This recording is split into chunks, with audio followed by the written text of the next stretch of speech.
संत ज्ञानेश्वर ब्राह्मण परिवार में जन्म हुआ। उनके पिता मोरोपंत उन्होंने सन्यास ले लिया। फिर उनके गुरु महाराज ने आदेश किया कि नहीं, अभी तुम सन्यास नहीं ले सकते, अभी तुम घर पर रहकर भजन करो।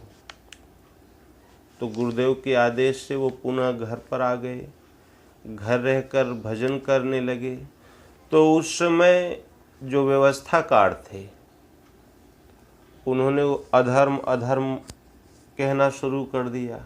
1 माह सन्यास लेके ये वापस आ गए, ये अधर्म है, इन्हें जाति से च्युत करो, जाति से इनको ब्राह्मण समाज से हटाओ, इनका बहिष्कार करो। बहुत खूब हो हल्ला हुआ। बाद में बहुत उन्होंने प्रार्थना किया धर्माचार्यों से, उन व्यवस्थाकारों से। बोले महाराज कोई तो उपाय बताएं। तो उस समय के धर्माचार्यों ने कहा कि यदि तुम देहांत प्रायश्चित करो तो तुम्हारे बच्चों को ब्राह्मण बना लिया जाएगा। वो सपत्नीक दोनों ने जल समाधि ले लिया। उनकी मृत्यु के पश्चात उनके बच्चों ने कहा, संत ज्ञानेश्वर ने कहा कि अब हमें ये ब्राह्मण बनाएं। तो लोगों ने कहा कि नहीं, ये चांडाल है, इसका पिता 1 महीने संन्यास लेकर घर वापस आ गया, ये ब्राह्मण नहीं है, ये चांडाल है, इन्हें कोई भिक्षा न दे। किंतु भक्तों की व्यवस्था तो भगवान किया करते हैं ना।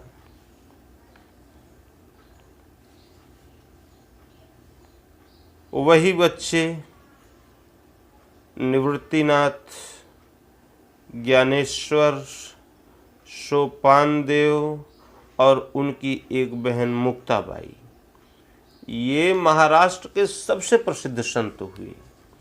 आज महाराष्ट्र में कोई तीर्थ है तो वो संत ज्ञानेश्वर की समाधि है। तो जितने भी, और उन्होंने ज्ञानेश्वरी गीता भी लिखी। पवित्र ग्रंथ है तो ज्ञानेश्वरी गीता, पवित्र तीर्थ स्थल है तो संत ज्ञानेश्वर की समाधि। इसलिए ये समाज आपको क्या डिग्री देता है, इसकी आपको कोई आवश्यकता नहीं है। डिग्री आपको भगवान जो दें वही सर्वोपरि डिग्री होती है।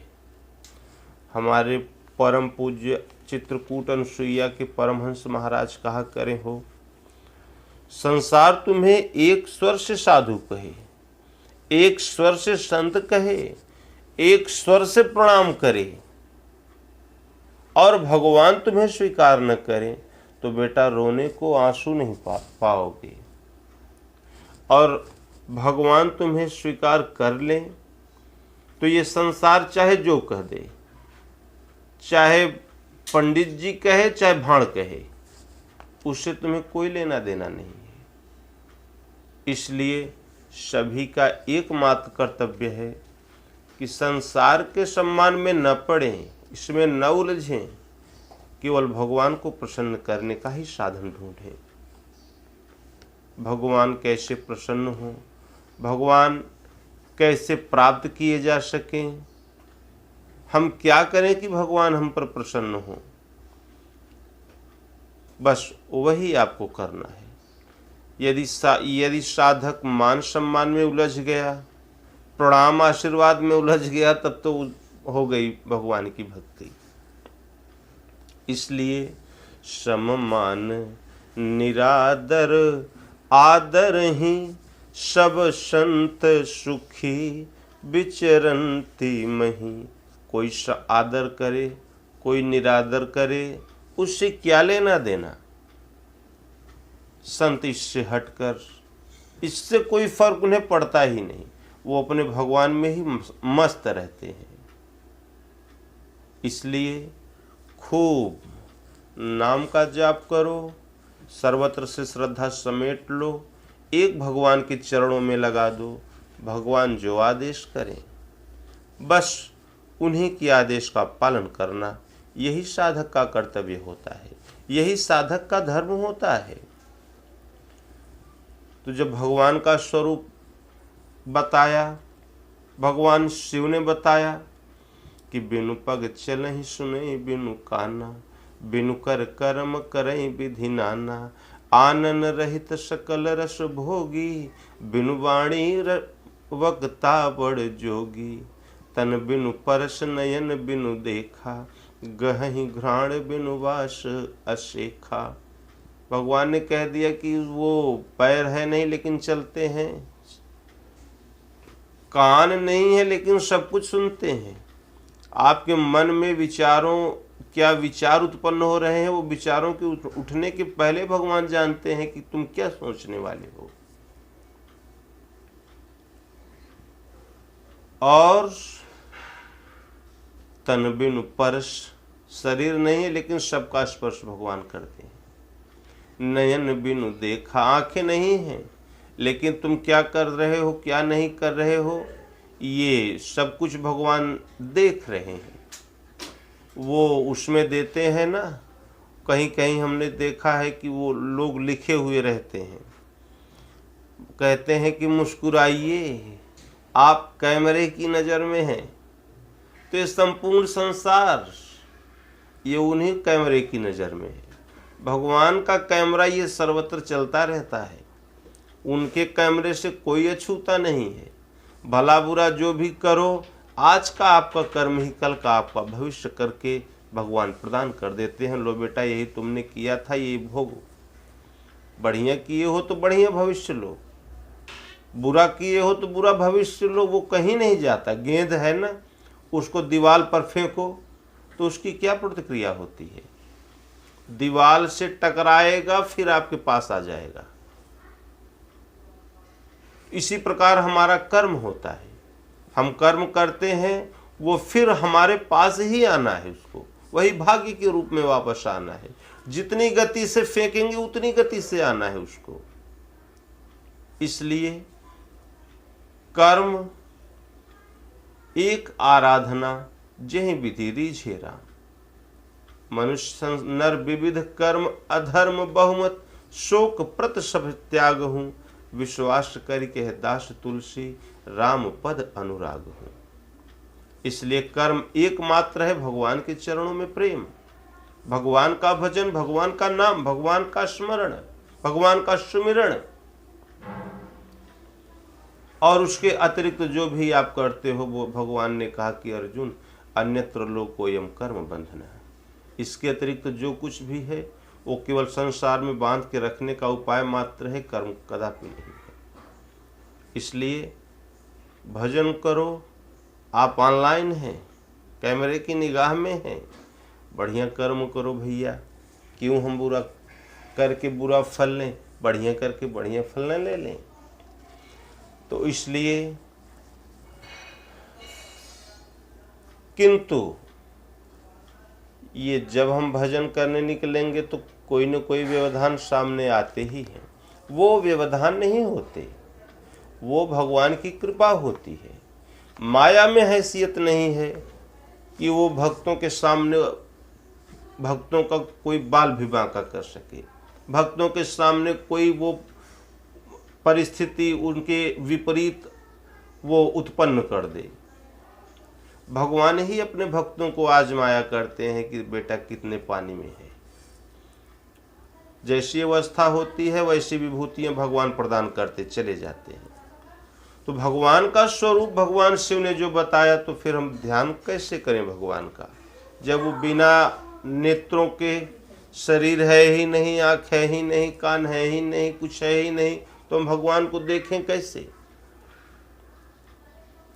तो आगे बताया कि यद्यपि ब्रह्म अखंड अनंता, अनुभव गम्य भजहि तेहि संता। यद्यपि वो ब्रह्म अखंड है, अनंत है, असीम है,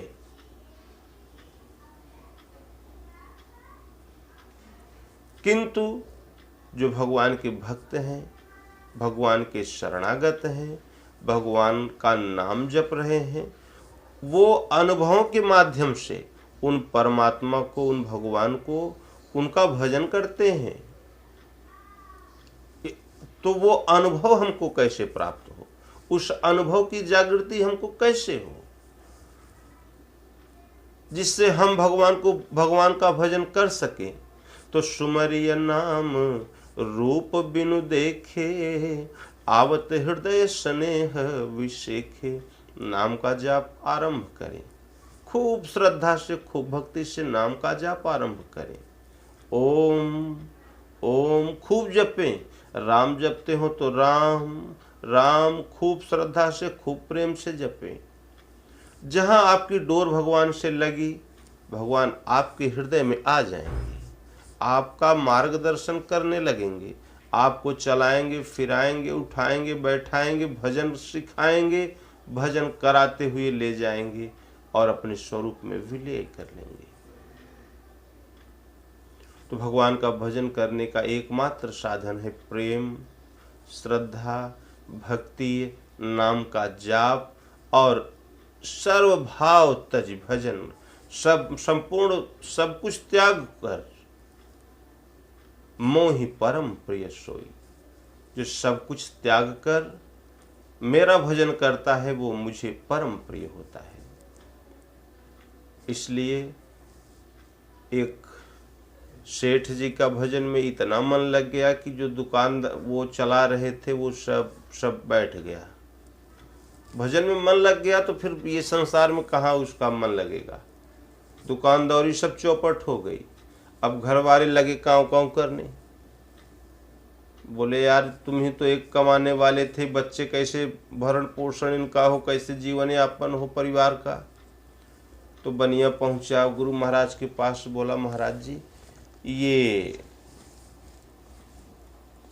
हमारे घर वालों ने तो जीना हराम कर दिया, ये भगवान का भजन नहीं करने देते हमको, कृपया मार्गदर्शन करें प्रभु, कोई मार्ग बताएं जिससे हम भजन भी कर सकें और इन घर वालों का झांव झांव भी बंद हो जाए।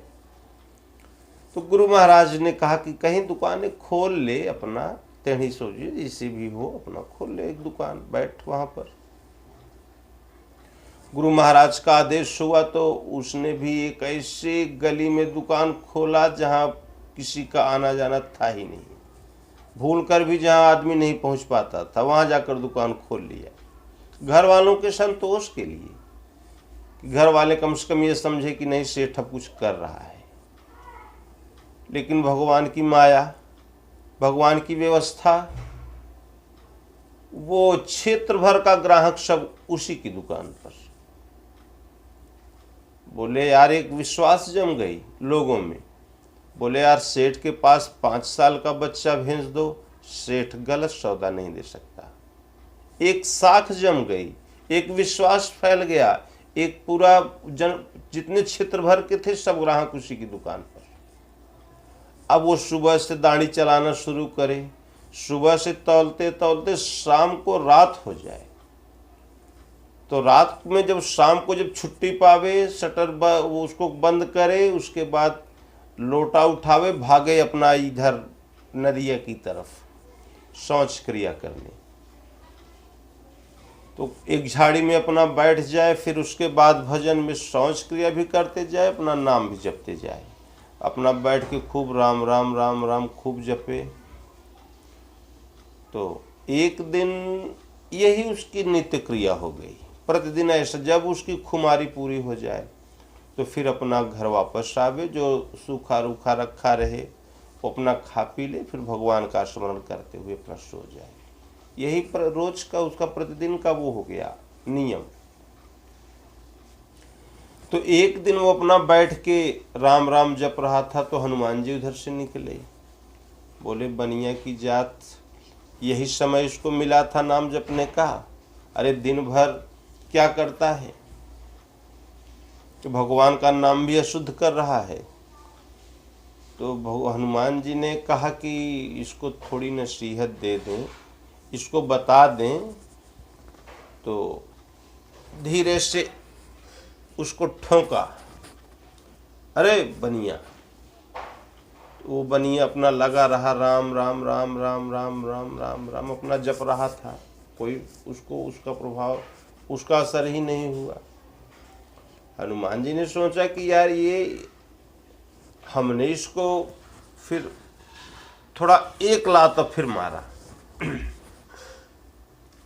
लेकिन बनिया टस से मस नहीं हुआ, जमकर बैठा रह गया, राम राम राम राम राम राम राम राम। अब हनुमान जी थोड़े आ गए वो रोष में, बोले ये हमारी लात लगी और ये ससुरा टस से मस नहीं हुआ। उसके बाद वो गदा उधर रखा, दंड बैठक लगाया और जमकर वो लात मारा जो कभी मेघनाथ की छाती पे मारा था। लेकिन बनिया डटा रह गया, राम राम राम राम राम राम राम राम, उसको कोई उसका असर ही नहीं हुआ। फिर हनुमान जी ने सोचा यार भगवान का काज है, हम उसमें लेट हो रहे हैं। हनुमान जी भगवान के ऐसे भक्त थे जो जीवन में कभी विलंब नहीं किया उन्होंने भगवान की सेवा में। तो बोले अभी पहले भगवान का कार्य निपटा दें, उसके बाद आवे तब इस बनिया से मिले। गए हनुमान जी सरयू में स्नान किया और फिर पहुँचे भगवान के दरबार में। तो जब महल में भगवान के पहुँचे तो वहाँ से कराहने की आवाज़ आ रही थी। भगवान कराह रहे थे। हनुमान जी पहुँचे, बोले भगवान ये क्या हुआ। भगवान ने कहा कि मत पूछो हनुमान जी, आज लाते लात बहुत मारे गए। हनुमान जी बोले भगवान संसार में ऐसा कौन है जो आप पर लात उठा दे। अरे बोले हनुमान तुम्ही ने तो मारा। अरे बोले भगवान आपको कैसे लगी, हमने तो बनिया को मारा था। बोले हनुमान वो बनिया के चारों तरफ तो सुरक्षा गार्ड के रूप में मैं खड़ा था, तो तुम जितना जंप करके लात मारी वो सब तो हम ही को झेलना पड़ा ना। अरे बोले भगवान बड़ा अपराध हो गया, क्षमा करें। तो जननी जनक बंधु सुत दारा, तन धन भुवन सुहृद परिवार। जननी माने माता, जनक माने पिता, बंधु सुत प्रिय परिवार परम हितैषी, धन धान्य इज्जत प्रतिष्ठा मान मर्यादा सब कुछ, तन धन भुवन सुहृद परिवारा। सबके ममता ताग बटोरी, मम पद मन ही बांध बर डोरी। अस सज्जन मम उर्वश कैसे, लोभी हृदय बसहु धनु जैसे। जो सर्वत्र की सबसे अपना संबंध छोड़कर एकमात्र मेरे चरणों में जो स्नेह लगा लेता है, जो प्रेम मेरे चरणों में लगा देता है, वो मुझे वैसे ही प्रिय होता है जैसे लोभी को धन प्रिय होता है। तो हनुमान जी वो जो जितने जंप कर करके जितने लात मारे हो ना तुम उस बनिया को, वो सब भैया हम ही को लगा, हम ही को झेलना पड़ा। और तुम्हारे लात ये पैर का पावर इतना था कि यार बड़ा कष्ट हो रहा है। फिर हनुमान जी आए, बोले बनिया से यार तुम्हारी ही भक्ति का तरीका सही है। और बनिया ने कहा हनुमान जी आप कब पधारे।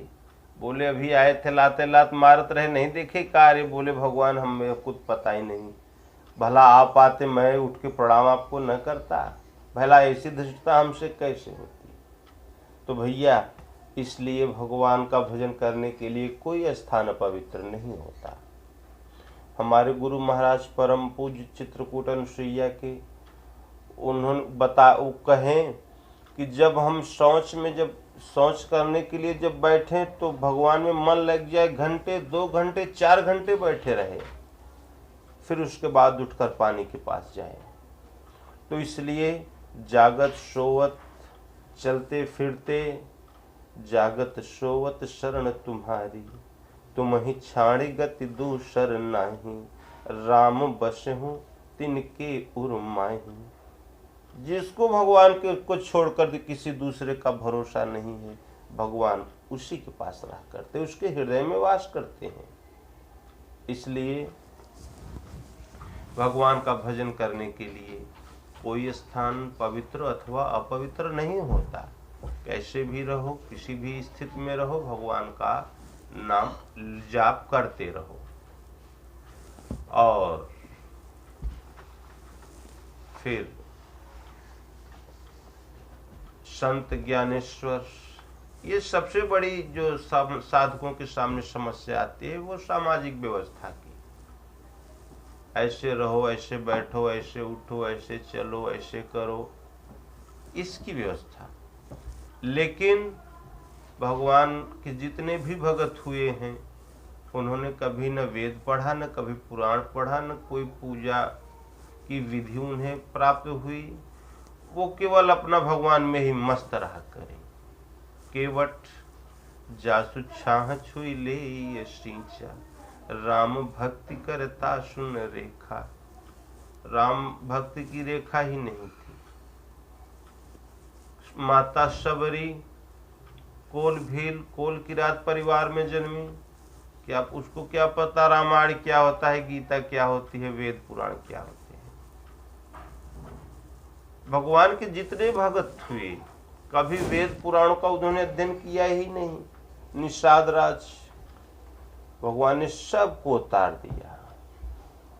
इसलिए यदि आपको आवश्यकता है तो केवल भगवान में मन लगाओ, भगवान में प्रेम लगाओ, भगवान का खूब नाम जपो, खूब श्रद्धा से नाम जपो। भगवान फिर धीरे धीरे आपकी आवश्यकता की पूर्ति भगवान स्वतः ही करते जाते हैं। आपको भगवान से कुछ मांगने की जरूरत ही नहीं। जो आपको आवश्यकता होगी भगवान स्वतः ही प्रदान करते चले जाएंगे। ठीक है, तो ये मत घबराओ कि समाज हमको क्या कह रहा है, ये मत घबराओ कि हम किस परिस्थिति में हैं, ये मत घबराओ कि हमारे सामने क्या स्थिति है। सब तज तुम ही रहन लौलाई, राम बसे तिनकी उर्माई। सर्वधर्मान परित्यज्य, दिमाग के कूड़ा करकट बाहर फेंको, भगवान में मन को लगाओ। ओम या राम किसी एक दोढ़ाई अक्षर के नाम का जाप करो, खूब जपो। चलते फिरते, उठते बैठते, सोते जागते, हर परिस्थिति में नाम का जाप करो। जहाँ भगवान से आपकी डोर लगी भगवान स्वयं ही आप में प्रसारित हो जाएंगे। इसलिए साधक का केवल एक कर्तव्य है, नाम का जाप, और उसके लिए कोई स्थान पवित्र अथवा अपवित्र नहीं होता। इसलिए